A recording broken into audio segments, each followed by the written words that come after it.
आरोप आणि टीका करताना भाषेचा स्तर खालावल्याचं दिसतंय.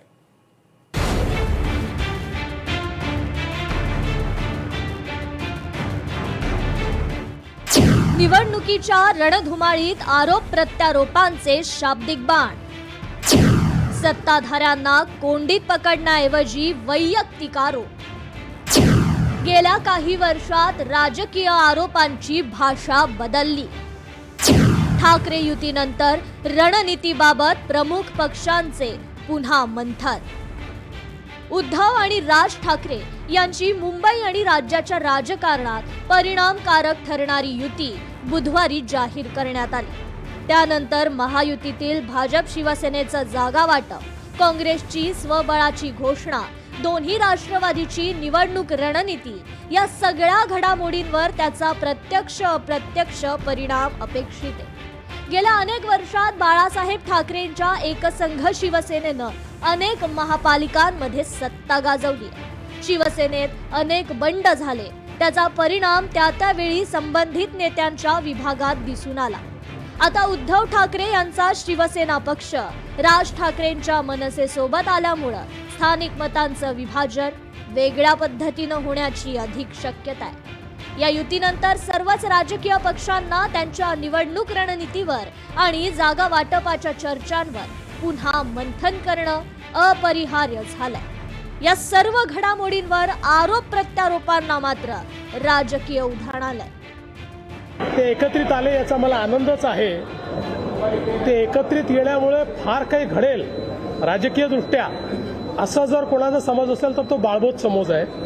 निवडणुकीतलं आपलं अस्तित्व टिकवण्याकरता जे काही करावं लागतं त्या दृष्टीने दोन पक्ष जे अस्तित्वाकरता लढतात त्यांनी केलेली युती आहे.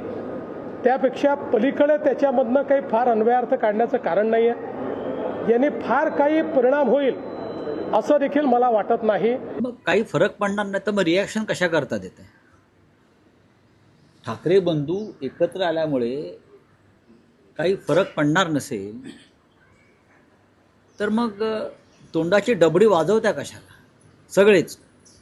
अगदी काल दिवसभर त्यांचे प्रवक्त्यांच्या फौजा ही युती कशी अमुक आहे तमुक आहे वगैरे बोलत होते. त्याची गरज नाही ना, सोडून द्या ना तू. राजकीय आरोपांना आता वैयक्तिक दोषारोप करण्याचं स्वरूप आलंय. याआधी महाराष्ट्राच्या राजकारणात सहसा वैयक्तिक टीका केली जात नव्हती. मात्र आता वैयक्तिक टीका करून समोरील नेत्याला प्रत्युत्तर देण्याची जणू स्पर्धाच लागली आहे.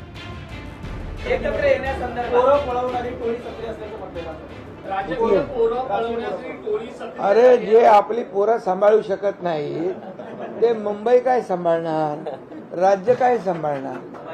शिंदेने पण स्वतःच मुलं सांभाळावीत ना. भारतीय जनता पक्ष त्यांची मुलं पळवणार आहे. भारतीय जनता पक्षनी त्या जसे कुत्रे पकडाच्या गाड्या असतात ना पिंजरे, तसे पिंजरे भारतीय जनता पक्षानं लावलेले आहेत. आणि महानगरपालिकेनंतर कोणाची पोरं कोण पळवत आहे, एकतर शिंद्यांची पोरं जी आहेत आता ते अनावरच आहे.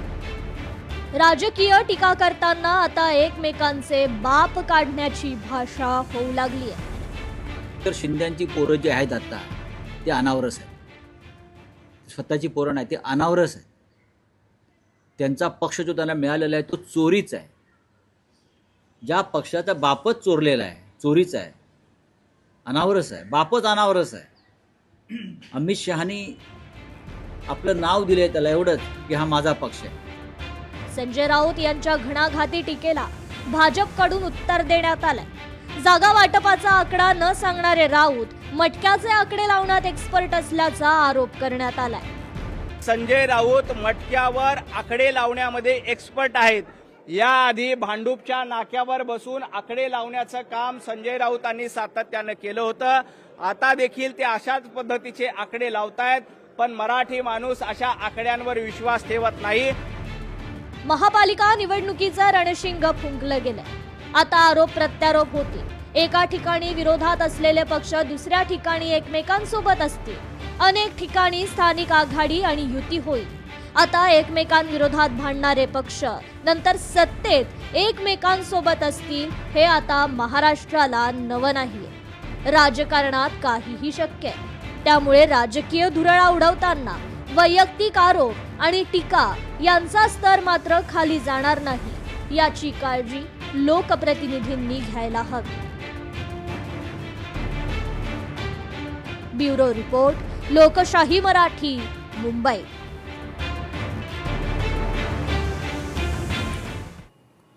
आणि या सगळ्या महत्त्वाच्या